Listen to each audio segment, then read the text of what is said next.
감사합니다. 오늘 함께 나눌 말씀은 은혜의 수단, 하나님의 말씀이라고 하는 제목으로 말씀을 함께 나누겠습니다. 하나님께서 우리에게 주시는 은혜는 우리가 받을 수 있는 방식에 대하여 소개하고 있습니다. 우리가 하나님의 말씀을 통해서 그리고 성례전을 통해서 이렇게 은혜를 받게 된다. 그러니까 선포되는 말씀이라면 두 번째는 성례전을 통하여 보이는 말씀으로 우리가 확증하는 것이죠. 그러니까 보인다라고 하는 측면은 하나님의 말씀이 우리에게 시청각적 자료처럼 우리에게 보여주셔서 하나님의 말씀이 어떻게 이루어지며 어떻게 우리에게 거하고 있는지를 확인시켜주는 그런 내용이 되겠죠. 하나님은 우리에게 여러 가지 방식으로 말씀하고 있습니다. 하나님은 성도들이 개인적으로 큐티를 하거나 그리고 또한 경건의 서적을 읽거나 그리고 또한 어떠한 기도나 그리고 성도들의 교제 속에서도 하나님의 말씀을 듣도록 하십니다. 심지어 칼바르트 같은 경우에는 공산주의 그리고 또한 죽은 개 이것을 통해서도 하나님의 말씀을 듣는다 이렇게 표현하고 있어요. 그러나 우리에게 있어서 하나님의 말씀을 그렇게 어떤 것을 통해서도 들을 수 있어요. 어린 아이를 통해서도 들을 수 있고요. 다윗이 자기를 향하여 저주하던 시므이를 통하여서도 하나님의 음성을 들을 수 있는 거고요. 그리고 또한 우리가 이 자연 만물이 우리를 향하여 속삭이는 것 같은 그런 자연 현상을 통하여서도 우리는 하나님 말씀을 들을 수 있어요. 그런데 중요한 것은 이것이 정말 하나님의 말씀으로 충만하고 성령으로 충만하고 그런 은혜가 충만할 때 그 다음에 자연도 있고 아이도 있고 시므이도 있고 죽은 개도 있고 뭐가 있고 그렇게 되는 거죠. 그래서 이 마이클 호튼이라고 하는 이 개혁주의 신학자는 다른 어떤 다양한 것들을 통해서 하나님 말씀을 들을 수 있지만 설교를 통해서 들어야 한다라고 말하고 있어요. 그러니까 이 설교라고 하는 것은 우리가 하나님의 말씀으로 들려지고 있는 것이다. 그러니까 오늘 여러분들에게 본문 같이 읽었잖아요. 그렇죠? 다시 한번 우리가 보게 되면 그가 어떤 사람은 사도로, 어떤 사람은 선지자로, 어떤 사람은 복음을 전하는 자로, 어떤 사람은 목사와 교사로 삼으셨으니 자, 선지자, 그리고 복음 전하는 자, 그리고 어떤 사람 목사, 교사 이렇게 삼으셨는데 이는 목적이 뭐예요? 이렇게 세우신 목적이 뭐죠? 자, 그 다음 절에 보니까 성도를 온전하게 하여 봉사일을 하게 하며 그리스도의 몸을 세우려 하심이라. 13절 우리가 다 하나님의 아들을 믿는 것과 아는 일에 하나가 되어 온전한 사람을 이루어 그리스도의 장성한 분량이 충만한 데까지 이르게 하는 것이다. 그러니까 목사를 세우고 교사를 세우고 선지자를 세우고 복음 전하는 자를 세우는 이유는 뭐예요? 그냥 세운 게 아니라 뭘 하기 위해서? 네, 우리가 온전하게 되어 우리가 봉사일을 하게 하며 그리스도의 몸을 세우게 하며 그리고 그리스도의 장성한 분량에 이르는 데까지 뭐 하도록? 성장해 가도록. 그러니까 하나님께서 목사를 통하여 설교를 하게 하는 것은 하나님의 말씀을 선포케 하는 것이며 하나님의 말씀을 선포하게 하셔서 성도들에게 말씀을 통해서 주시는 큰 유익을 얻도록 하는 것입니다. 그런데 오늘 우리는 여기에서 잘 기억하셔야 될 것 중에 하나는 이 종교개혁 신앙의 가장 기본적인 원리가 하나님의 은혜의 수단은 뭐냐? 하나님께서 주시는 은혜의 수단이 뭐냐? 하나님께서 어떤 것을 통하여 은혜를 주시느냐라고 했을 때 이 루터나 이런 사람들은 세 가지를 얘기했어요. 하나님의 말씀, 선포되는 말씀이요. 그리고 성례전이요. 기도다. 이렇게 얘기했어요. 그래서 우리의 입장은 하나님의 선포되는 말씀이요. 성례전이다. 우리는 그렇게 믿고 있습니다. 그러나 그 모든 것이 한쪽으로 귀결되고 있어요. 아까 말했죠? 선포되는 말씀이요. 그리고 보이는 말씀이요. 하나님의 선포되는 말씀과 보이는 말씀을 누가 그 말씀을 전하고 있죠? 목사가 전하게 되죠. 그러니까 칼빈이 성도들에게 그런 질문을 던져요. 목사의 설교가 사람의 말이냐 아니면 하나님의 말씀이냐. 하나님의 말씀을 대언하고 있다면 하나님의 말씀이요. 그렇기 때문에 성도들은 목사가 목회적으로 하나님의 말씀을 정당하게 선포하고 있을 때는 하나님의 말씀으로 받아야 된다. 그래서 들을 때의 성도들의 마음은 하나님의 말씀인 줄 알고 들어야 된다. 칼빈이 우리에게 그렇게 이야기를 하고 있어요. 그래서 이 직분을 통해서 하나님께서는 하나님의 말씀을 온전히 선포하게 하는 권위를 주셨습니다. 사실은 목사도 여기서 강단에 섰을 때야 목사지 실적으로 내려가면 여러분들과 똑같은 하나님 앞에 성도입니다. 그래서 우리는 수평적이라고 생각해요. 수평적. 그러니까 수직적 구조를 갖고 있는 것이 아니라 우리는 대부분 많이 그렇게 이해들을 하고 있어요. 목사 밑에 장로요, 장로 밑에 뭐 안수집사요, 뭐 이런 식으로 생각하는데 그거는 우리가 가지고 있는 정치적 의미가 아닙니다. 우리는 수평적 구조를 가지고 있어요. 그러니까 높고 낮음이 있는 것이 아니라 역할이 따로 있다라고 보는 거예요.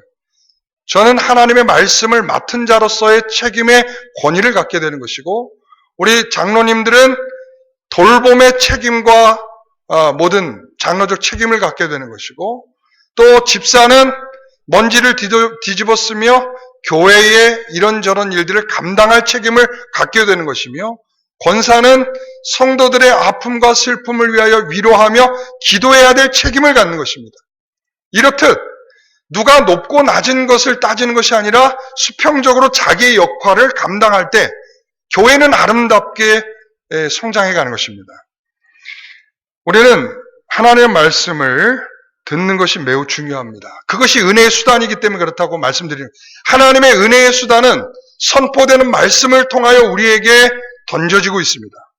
그래서 로마서 10장 17절 말씀을 보면 믿음은 어디서 나요? 들음에서 나요. 들음은 그리스도의 말씀으로 말미암느니라 그렇게 되어 있어요. 그러면 그리스도의 말씀은 뭡니까? 그게 바로 칼빈이 목사의 설교다 이렇게 말하는 거예요. 그러니까 우리가 듣는 것을 어디로 듣게 됩니까? 복음을 전하는 자, 선교사, 목사, 그리고 집사가 돼도 복음을 전한다면 마찬가지로 하나님의 말씀을 전하는 모든 사람들의 무엇으로? 말로 듣게 되는 것입니다. 그렇게 하나님의 말씀을 듣게 될 때 성도들에게 뭐가 생기기 시작해요? 믿음이 생겨. 그러면 누구의 능력입니까? 목사의 능력도 선교사의 능력도 전하는 집사의 능력도 아니고 누구의 능력이에요? 성령 하나님께서 행하시는 능력이에요. 우리는 지난번에 잘 알다시피 우리 요나라는 사람에 대해서 우리가 같이 작년에 말씀을 들었잖아요. 요나는 어떤 사람입니까? 훌륭한 사람입니까? 훌륭한 선지자예요? 미성숙했죠. 하나님이 가라고 하는데 안 갔죠. 니느웨로 가랬더니 어디로 갔어요? 다시스로 가려고 배 밑으로 도망가가지고 여기쯤 가면 하나님 못 찾겠지 했던 선지자가 요나예요. 그런데 놀랍죠? 요나가 니느웨에 가서 하나님의 말씀, 그것도 길게 선포한 것도 아니야. 한 줄 딱. 회개하라. 딱 한 줄 딱 설교를 했더니 사람들이 어떻게 되죠? 뒤집어지기 시작하는 거예요. 자기의 옷을 찢고 베옷을 입고 금식을 하며 하나님 앞에 회개하고 난리가 난 거예요. 그게 요나의 실력입니까? 아니죠. 하나님의 말씀의 능력이 요나라고 하는 사람을 통해 전달되고 있는 것이죠. 요나의 능력이 아니라 하나님의 능력의 말씀인 것입니다. 여러분, 목사가 항상 제가 느끼는, 제 스스로에 느끼는 건 질그릇 같고 부족하고 저도 여러분이 생각하는 거 똑같이 생각하고 있고요. 여러분들이 마음 아파하는 거 똑같이 마음 아파하고 있고 여러분들이 잘 못하는 거 저도 똑같이 못하고 있는 사람이에요. 제가 목사라고 해서 여러분보다 더 슈퍼가 아니에요. 저는 여러분들과 똑같아요. 그런데 그러한 똑같은 제가 여러분들에게 하나님의 말씀을 통해서 여러분들에게 말씀을 전할 때는 그것이 사람의 말이 아니라 하나님의 말씀이 된 것입니다. 그래서 성도들은 거기에서 테스트를 받고 있는 것 같아요. 성도들은. 뭐냐면 하나님의 말씀이 들려질 때 먼저 생각하는 게 뭐냐면 너나 좀 잘하지. 먼저 딱 나타나는 말이 뭐냐면 너나 좀 잘하지. 이거예요. 그래, 나 못한다. 그래도 내가 전할 책임이 있어서 하는 거야. 내가 만약에 안 해도 된다고 지금 하면 안 하고 싶어. 근데 하나님이 내게 주신 일이기에 내가 이 사명을 감당하는 것이 내 책임인 줄 알아서 부족한 나를 질질 끌듯이 가면서 저도 여러분 앞에서 하나님의 말씀을 똑같이 저도 들으면서 지금 설교를 하고 있는 거예요. 그래서 이런 마음의 태도를 갖게 되면 말씀이 들려지지가 않아. 그렇죠? 그래서 종교개혁자들이 이랬어요. 처음에 목사들이 설교를 할 때 성도들이 자꾸 이걸 하나님의 말씀으로 듣지 못하고 사람의 말로 들으면 자꾸 비난을 하기 시작을 하는 거예요. 왜냐면 근데 좀 전에 너나 좀 잘하지. 막 이러면서 비난해. 그래서 당회에서 그렇게 정했어요. 뭐라고 정했냐면 목사를 이와 같이 비난하는 일들은 당회에서 엄벌을 처할 만큼 중벌로 처한다. 그러니까 당시에 성도들이 바르게 하나님의 말씀을 들을 수 없는 태도를 자꾸 갖게 되니까 그래서 교회에서 정하게 된 거예요. 하나님의 말씀을 듣지 못하는 그 악함을 제거하기 위해서 당회에서 엄벌에 처하는 죄로 엄하게 다스리게 됩니다. 이게 역사적인 문맥이에요. 그래서 여러분 미성숙한 요나가 무슨 대단히 능력이 있어서 말씀을 선포할 때 나라가 들썩거리며 그 나라의 회개가 이루어졌겠습니까? 그것이 하나님의 능력입니다. 여러분 목사가 무슨 능력이 있습니까? 조다윗 뭐 그렇게 대단히 능력 있는 사람입니까? 그 어느도 능력 있는 사람이 아니라 하나님이 행하시는 말씀의 능력인 줄 믿습니다. 여러분 그게 바로 여러분에게 바르게 마음을 가져야 될 것입니다. 고린도전서 3장 6절에 보면 바울은 심었다라고 말하고 아볼로는 물을 주었다라고 말합니다. 그러면 그 사역을 누가 한 겁니까? 고린도 교회를 위해서 심고 가꾼 사람이 누굽니까? 바울이요 아볼로입니다. 그런데 오직 하나님께서 잘하게 하셨다라고 말하고 있어요. 여러분 이것이 하나님께서 행하시는 능력입니다. 하이델베르그 요리문답 65문에 가서 보게 되면 이런 말씀이 있어요. 질문이 이겁니다. 다 같이 한번 읽어봅니다. 우리가 오직 믿음으로만 그리스도와 그의 모든 은사에 참여할 수 있다면 이 믿음은 어디로부터 옵니까? 오직 믿음으로만 그리스도와 그의 모든 은사에 참여할 수 있다면 그 믿음은 어디로부터 올까요? 자, 답을 주세요. 성령으로부터 옵니다. 이게 답이에요. 성령으로부터 옵니다. 성령께서는 거룩한 복음을 전파하심으로 우리의 심령 속의 믿음을 일으키며 거룩한 성례를 시행하심으로 믿음을 확증하십니다. 자, 성령으로부터 오는데 그 성령은 무엇과 무엇을 통하여 주신다고요? 하나님의 말씀과 성례전을 통하여 우리에게 그 믿음에 참여할 수 있는 귀한 능력을 주신다라는 것입니다. 여러분, 하나님으로부터 오는 말씀의 은혜가 그것이 상실되기 시작하면 그리스도인들은 모든 것이 막히게 돼 있어요. 지난주에 제가 말씀이 뭐였습니까? 하늘이 열리고 하나님의 말씀, 책망의 말씀이 임하여 그리고 또한 그들에게 하나님의 불이 임한 이후에 비도 있고 물도 있다. 제가 그 말씀을 드렸죠. 하늘문이 열리고 하나님의 말씀이 우리에게 임했을 때에 그 다음에 우리의 심령이 회복이 되고 살아나고 그리고 하나님의 말씀의 능력대로 나아갈 수 있는 은혜가 우리에게 주어지는 것입니다. 묶여져 있죠. 우리의 삶은 굉장히 실타래처럼 묶여져 있는 일들이 많아요. 심리가 복잡해요. 간단하지가 않습니다. 그런 복잡한 실타래가 풀리게 되는 것은 하나님의 말씀이 우리에게 임하여 우리의 심령을 꿰뚫고 가시는 주의 말씀에 성령의 은혜가 있을 때에 그 순간부터 우리의 삶이 달라지고 은혜로워지고 변화가 생기고 좋게 받아들여지고 우리의 삶이 새로워지게 되는 것입니다. 여러분, 우리가 믿습니다. 우리가 믿음의 강조를 하잖아요. 믿습니다. 그렇죠? 근데 그 믿습니다라고 할 때 우리는 뭘 강조하면 행동을 강조해요. 우리가 믿습니다라고 하는 우리가 믿음, 믿고 있는 이 행동. 근데 그게 아니에요. 그거 굉장히 잘못 알고 있는 거예요. 믿습니다는 강조할 필요가 없어요. 무엇을 강조를 해야 돼? 하나님, 나는 이것을 믿습니다. 이게 돼야 돼요. 그래서 우리가 사도신경을 고백할 때도 그렇게 고백하는 겁니다.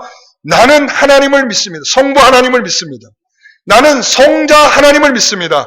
나는 성령 하나님을 믿습니다. 이렇게 되어 있는 거예요. 내가 이것을 믿는 거, 무엇을 믿는 거. 여러분, 믿음은 무엇을 채워가는 것입니다. 무엇을 계속 채워지지 않는 이상 믿음은 답보 상태에 머무르게 되는 거예요. 더 이상 진행이 안 돼요. 더 이상 성숙해가지 않아요. 오늘 말씀에 뭐라고 그랬습니까? 온전하게 되며 그리고 또한 우리가 봉사일을 하게 하며 그리고 우리가 그리스도의 장성한 분량에 이르기까지 성숙해가는 것, 이 모든 것들이 하나님의 말씀을 전파하기에는 목사와 교사와 선지자와 복음 전파하는 자들을 통하여 그 말씀이 온전하게 가르쳐지고 전파될 때 우리에게 새로워지는 역사가 있는 것입니다. 오늘 저는 우리 성도들의 그런 은혜가 있기를 소원합니다. 무엇을 없이 자꾸 믿습니다만 하면 안 된다니까요. 우리 성도들이 오늘날 많이 좋아하는 게 그거예요. 믿습니다를 너무 좋아해. 나 믿어요. 근데 뭘 믿는데?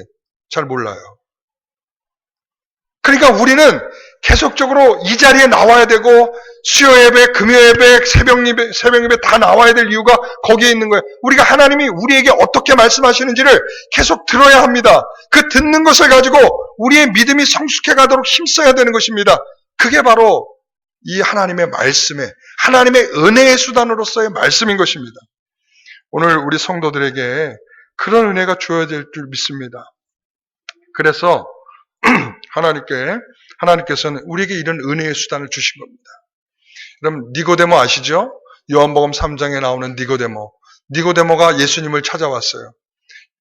예수님, 라삐어라고 물었습니다. 라삐어, 어떻게 해야 하나님 나라 갈 수 있습니까?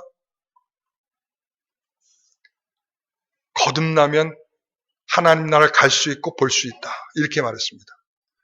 그랬더니 어처구니 없이 이 니고데모가 이야기합니다. 그러면 내가 이렇게 컸는데 내가 엄마 뱃속으로 어떻게 들어갔다 다시 태어납니까? 라고 묻습니다. 이것은 질문 자체가 안 되는 거예요. 질문 자체가. 그때 예수님께서 3장 8절에 이런 말씀을 해요. 다 같이 한번 읽어봅니다.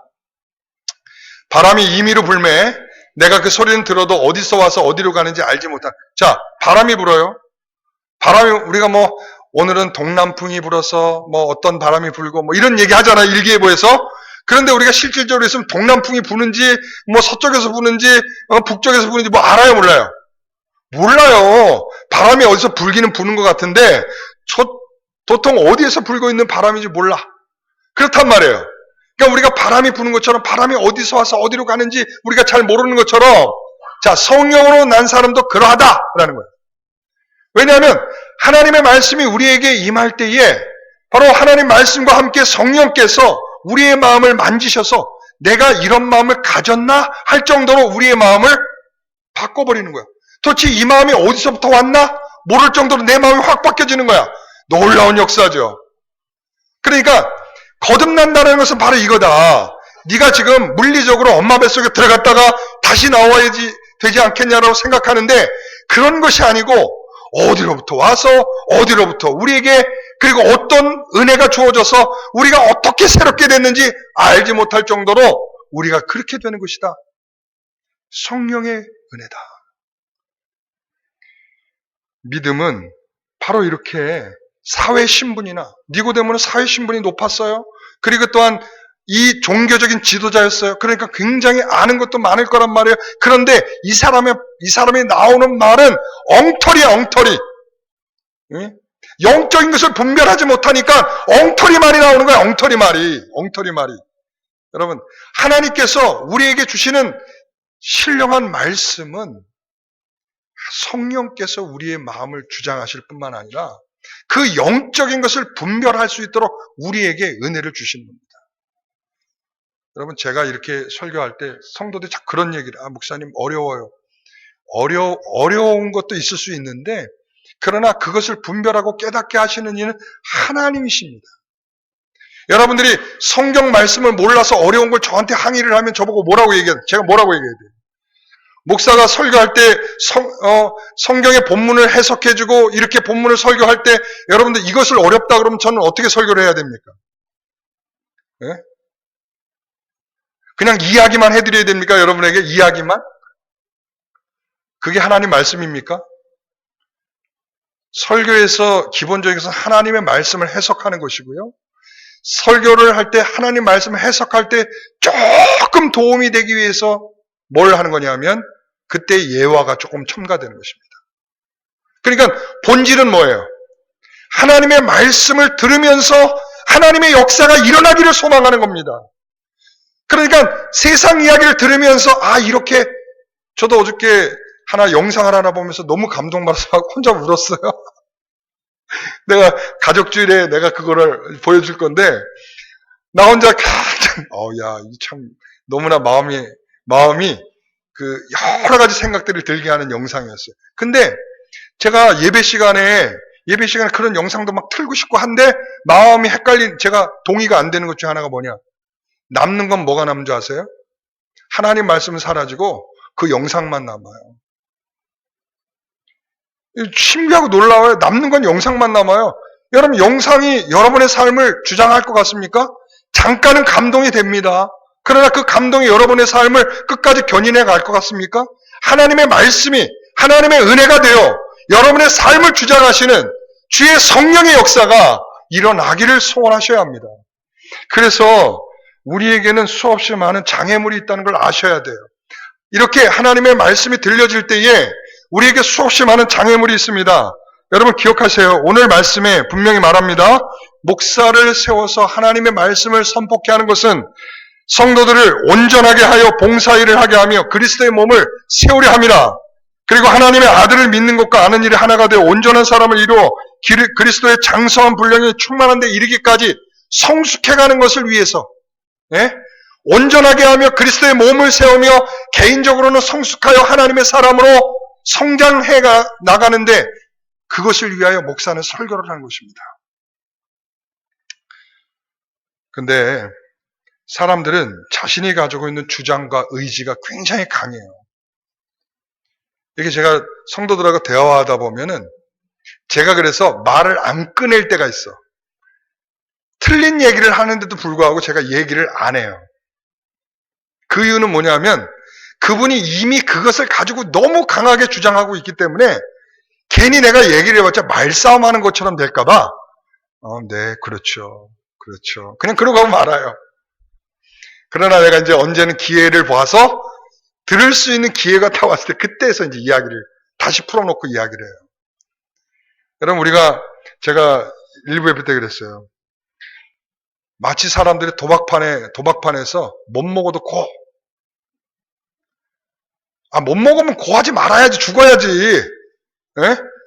그만해야지. 왜 못 먹는데도 왜 고를 합니까?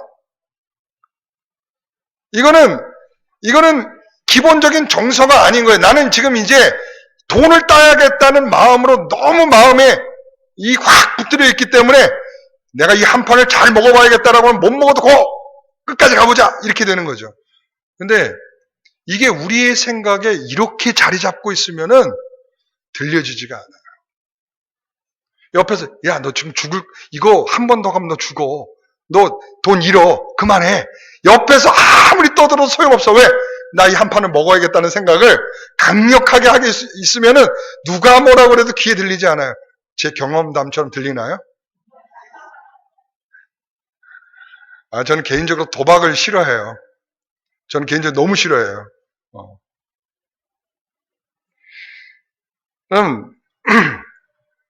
저는 말씀을 사역을 할 때마다 항상 이런 생각을 해요. 저렇게 주장하려는 마음, 저 의지, 저 고집, 저거 좀 내려놓으면 하나님 말씀이 들릴 텐데. 이사야 선지자도 저랑 똑같은 생각을 하더라고요. 주여, 우리가 전하는 바를 누가 믿었나이까? 이사야 선지자가 그래, 내가 전하는 것을 누가 믿었나이까?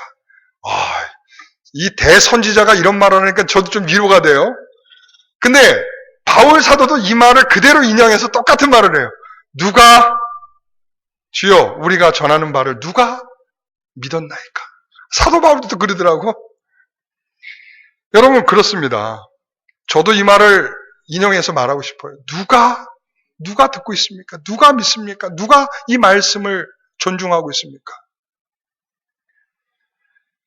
자신이 가진 고집과 자신의 주관과 자신의 생각과 의지로 사람들은 각자 저마다의 소설을 쓰기를 좋아해요. 하나님 말씀이 들려지는 대로 들어야 되는데 각자가 소설을 써. 각자의 소설 속에서 이게 해피한 이야기면 좋은데 해피하지 못할 때가 많아. 여러분, 은혜의 수단이라니까요. 하나님께서 주시는 이 말씀은 목사가 여러분들에게 무슨 감정이 있다고 여러분들을 지금 욕을 하는 거겠습니까? 여러분들에게 무슨 악함을 선포하는 거겠습니까? 여러분에게 저주하는 거겠습니까? 아니라고요. 여러분들을 온전케 하며 봉사일을 하게 하며 그리스도의 몸된 교회를 이루도록, 그리고 개인적으로는 그리스도의 장성한 분량에 이르도록 하는 데 목적이 있는 것입니다. 여러분, 이것을 잘 깨닫게 되시기를 소원합니다. 그래서 사도 바울도 성령의 은혜가 있어야 된다고 생각하고 늘 그런 마음으로 선포하고 있어요. 저는 왜 그럴까를 생각해 봤습니다. 그럴 때에 이런 결론이 나더라고요. 자, 저기 한번 읽어보겠습니다. 왜 그럴까? 어떤 이는 귀를 막고 그 말씀을 들으려고 하지 않습니다. 어떤 이는 강팍하여 말씀을 밀어내버립니다. 그렇습니다. 어떤 사람은 이미 귀가 닫혀 있어서 듣지 못하고요. 눈이 가려 있어서 보지 못합니다. 그리고 어떤 사람은 이미 강팍한 마음처럼, 바로의 마음처럼 도무지 마음적으로 그것을 받으려는 마음을 갖지 않습니다. 여러분, 중요한 것은 하나님의 역사가 말씀을 통해서 여러분에게 있지 않다면 성령의 역사가 없다는 것입니다. 사도행전 16장 14절에 보면 이 두아디라시에서 루디아라 하는 여자가 이 바울을 통해서 말씀을 듣고 있을 때 그 다음 뭐라고 그래요? 주께서 그 마음을 열어 바울의 말을 따르게 하신지라 라고 말하고 있어요. 여러분, 주께서 마음을 열도록 하지 않으면 누구도 들을 자가 없음을 기억하셔야 합니다. 그러므로 그 마음을 들을 수 없도록 막는 그 자체가 하나님의 역사가 아니요, 또 하나님의 은혜를 받을 수 없도록 방해하는 악한 역사임을 기억하셔야 합니다. 그래서 오늘 우리는 내 안에 하나님의 말씀이 던져질 때 그것이 씨앗이 되기를 소원합니다. 베드로전서 1장 23절 말씀을 같이 한번 읽어봅니다. 1장 23절 보면 이렇게 되어 있습니다. 너희가 거듭난 것은 썩어질 씨로 된 것이 아니요 썩지 아니할 씨로 된 것이니 살아있고 항상 있는 하나님의 말씀으로 되었습니다. 할렐루야. 여러분, 누가 와서 사람의 말로 권면한다고 위로받아지는 거 아니에요. 하나님의 말씀이 떨어져서 그것이 씨앗이 돼서 열매가 되기까지 시간은 더디 걸려도 하나님의 말씀의 역사가 있어야 그것이 진짜입니다. 그것이 성령의 역사입니다. 여러분, 우리가 사람의 말로는 조금 금방 감동받을 수 있어요. 예? 그러나 여러분, 야고보서 1장 18절의 말씀도 보면 진리의 말씀으로 우리가 낳으셨느니라. 우리를 낳으셨는데 진리의 말씀으로 내가 지금 태어났다. 불신의 늪에서 태어났고 내가 가려졌던 내 눈을 뜨게 하셨고 내가 막혔던 귀가 열려지는 하나님의 놀라운 역사가 주의 진리의 말씀을 통하여 이루어지게 됐다라고 야고보는 말씀하고 있습니다. 여러분, 고집스러운 자신의 모습을 내려놓을 때 주의 말씀이 들리기 시작하는 것입니다. 그래서 이 성도들에게 하나님은 이 말씀을 통해서 우리에게 다양하게 요구하시는데 이 말씀을 들어 우리에게 순종하도록 요구하고 계십니다.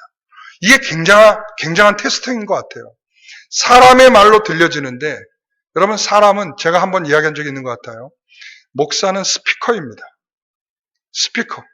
스피커가 좋으냐 나쁘냐에 따라서 음질은 달라질 수 있습니다. 그러나 거기서 나오는 소리는 똑같습니다. 100만 원짜리 스피커를 써도 1000만 원짜리 스피커를 써도 우리 그 교회에 나오는 권기한 성도 그 차에는 3000만 원짜리 스피커가 있어요. 근데 들으면 소리는 기가 막히게 좋죠.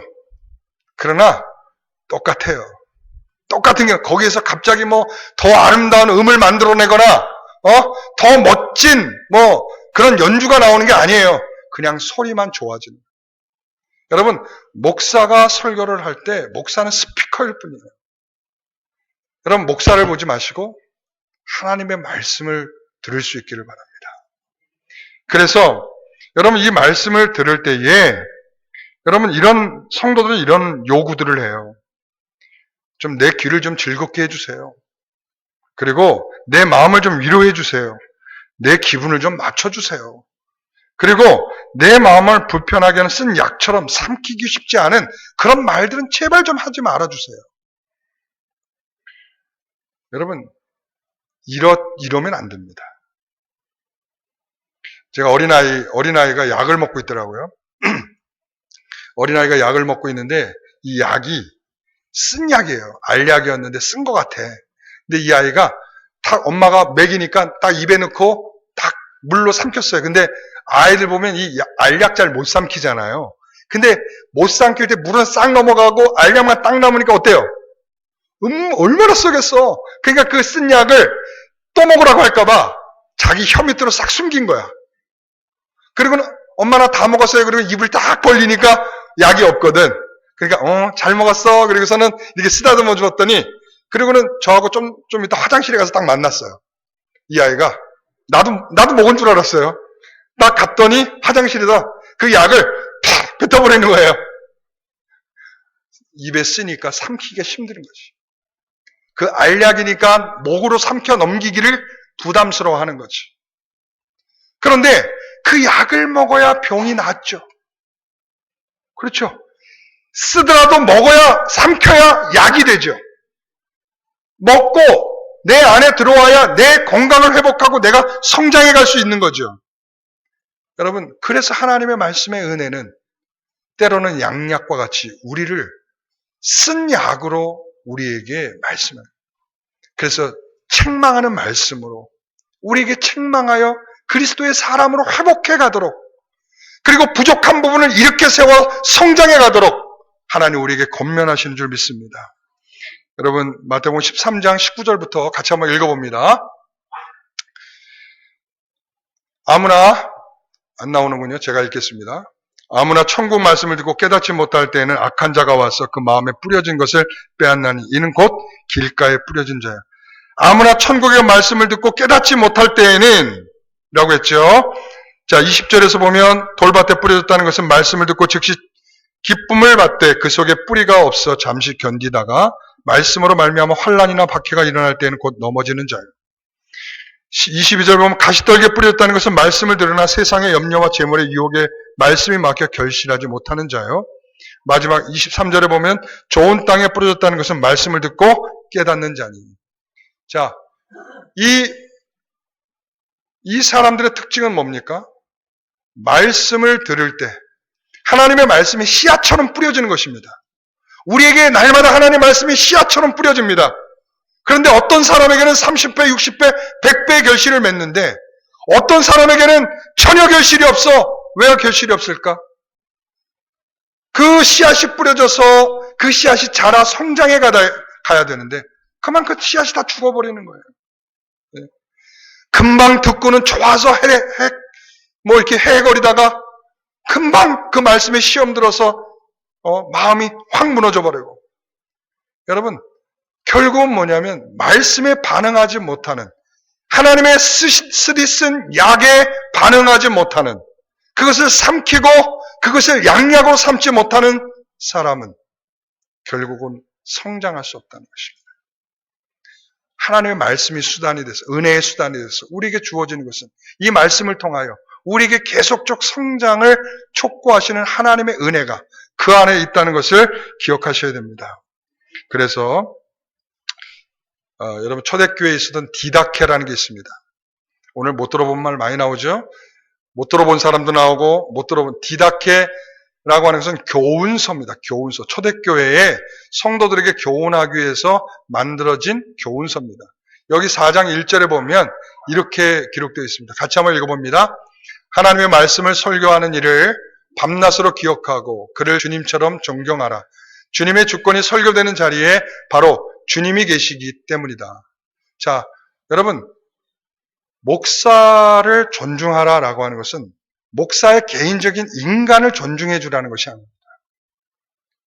하나님의 말씀을 바르게 설교할 수 있도록 그를 위해서 기도하고 그들이 하나님 앞에서 하나님의 말씀을 대언하는 자로서의 부족함 없이 설 수 있도록 하나님의 은혜를 주시기를, 그렇게 존중하기를, 그래서 설교하는 목사를 존중하여 바라볼 수 있기를, 이렇게 초대교회의 성도들에게 그렇게 교훈하였습니다. 왜 그러냐면 이 설교단이 하나님의 주권이 머무는 곳이라고 믿었기 때문에 그렇습니다. 하나님의 말씀이 선포될 때 하나님의 주권이 있고요, 하나님의 말씀이 이곳에서 선포되고 있다라고 하는 분명한 믿음이 있기 때문에 그들은 그렇게 여긴 것입니다. 여러분, 오늘 우리는 하나님의 말씀이 우리에게 하나님의 은혜의 수단이 되기를 소원합니다. 그러기 위해서는 들려지는 말씀을 잘 들을 수 있는 영적인 은혜가 있어야 합니다. 그것을 잘 듣고 오늘 말씀대로 다시 한번 우리 본문의 말씀대로 12절부터 한번 읽어봅니다. 11절부터 그가 어떤 사람은 사도로, 어떤 사람은 선지자로, 어떤 사람은 복음을 전한 자로, 어떤 사람은 목사와 교사로 삼으셨으니 이는 성도를 온전하게 하여 봉사일을 하게 하며 그리스도의 몸을 세우려 하심이라. 우리가 다 하나님의 아들을 믿는 것과 아는 일에 하나가 되어 온전한 사람을 이루어 그리스도의 장성한 분량이 충만한 데까지 이르리. 할렐루야. 오늘 우리는 하나님의 말씀이 선포될 때마다 이렇게 듣고 이해하고 성장해가는 주의 은혜가 있기를 간절히 소원합니다. 기도하겠습니다. 하나님 아버지 감사합니다. 주의 은혜와 사랑으로 우리